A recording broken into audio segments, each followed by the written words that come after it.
Bonjour à tous, on se demande bien qu'est-ce que je fais avec le coussin. Je me suis dit, je vais vous montrer un peu comment que je masse, comment que je fais les choses, qu'est-ce qui se passe en fait. C'est sûr que c'est pas un corps humain, évidemment, fait que j'ai pas tous les atouts, mais je peux quand même expliquer un peu la façon de masser, la façon de ressentir, de toucher, de comment que les choses se passent en fait dans ma séance de massage.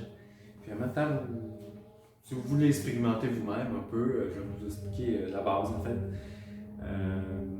Il y a quand même plusieurs choses à savoir. C'est sûr qu'en massothérapie, chose la plus importante, le point de départ, c'est notre posture, comment on va masser. C'est pour ça que la hauteur des tables va différencier de masso à l'autre.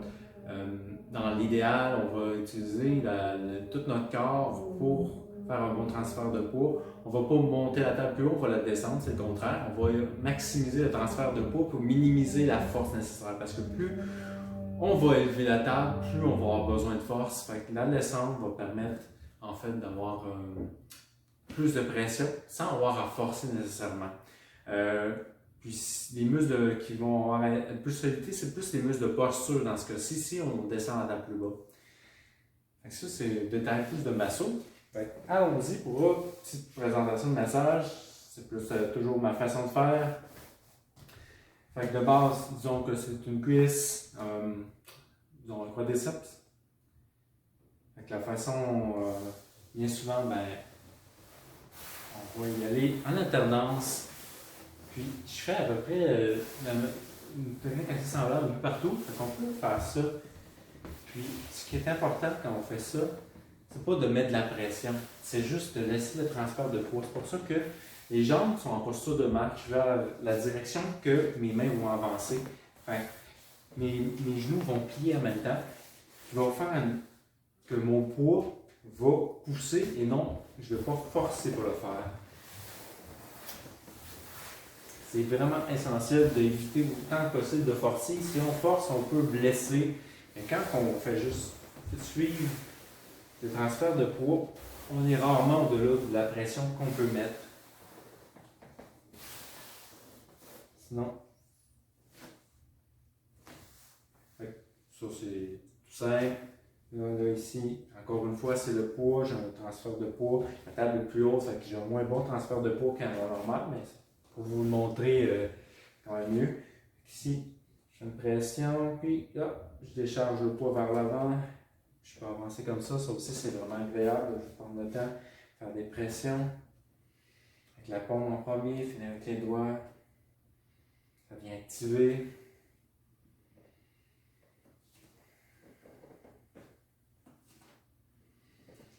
L'autre chose qu'on peut remarquer souvent dans le massage, c'est la respiration. En fait, autant que possible, ma respiration va suivre le rythme de mon mouvement aussi.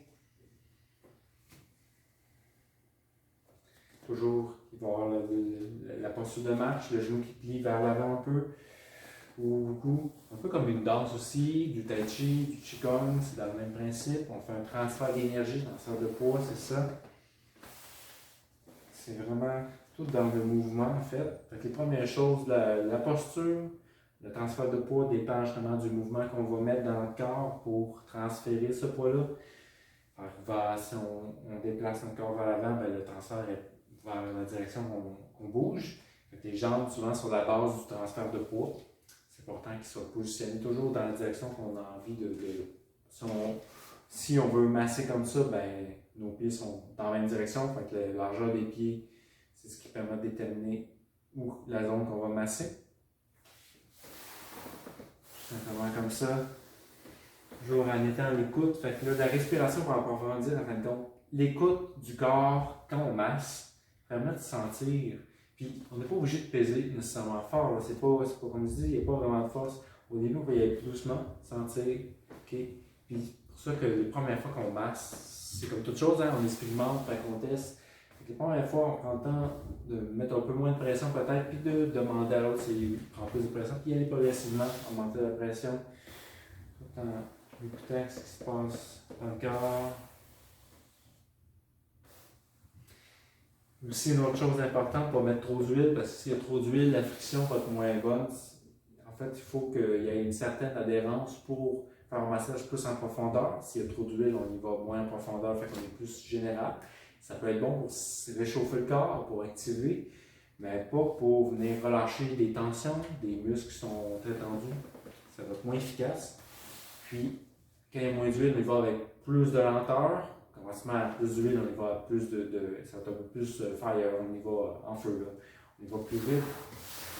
Non, avec moins d'huile, on y va plus de profondeur, plus de transfert de poids, plus de lenteur, puis la lenteur va permettre d'aller plus en profondeur. Puis encore une fois, toujours dans l'écoute, sentir des petits points qu'on sent, puis des fois, on peut s'arrêter sur un point, prendre le temps de respirer, on peut tourner un peu avec la pompe, faire des petits cercles, c'est toujours bon ça aussi. On peut faire des plus grands cercles aussi si on sent que c'est bon. Puis aussi l'aspect énergétique quand on fait ça. Fait que, pour moi, les tensions, c'est pas juste des tensions de point de tension, des fois, c'est des petits blocages énergétiques. Disons, son de même, quand tu fais un sport, une activité physique bien intense, ben, le corps réagit. Puis dans le corps, il y a déjà des mémoires émotionnelles. Au niveau des fascias, déjà, ça peut être évident. Je vais faire une vidéo sur les fascias pour expliquer un peu plus ce principe.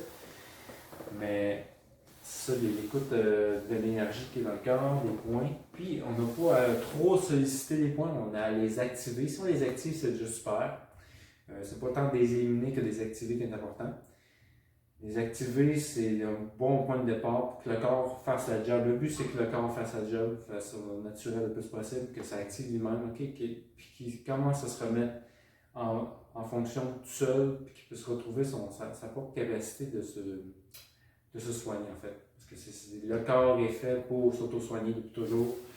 Fait que c'est de réactiver ça. Puis je pense que c'est déjà un bon petit tour de ma pratique de base. C'est un petit avant-goût. Et puis, bien, je pense que je vous laisse là-dessus. Je vous dis à bientôt et au plaisir. Au revoir.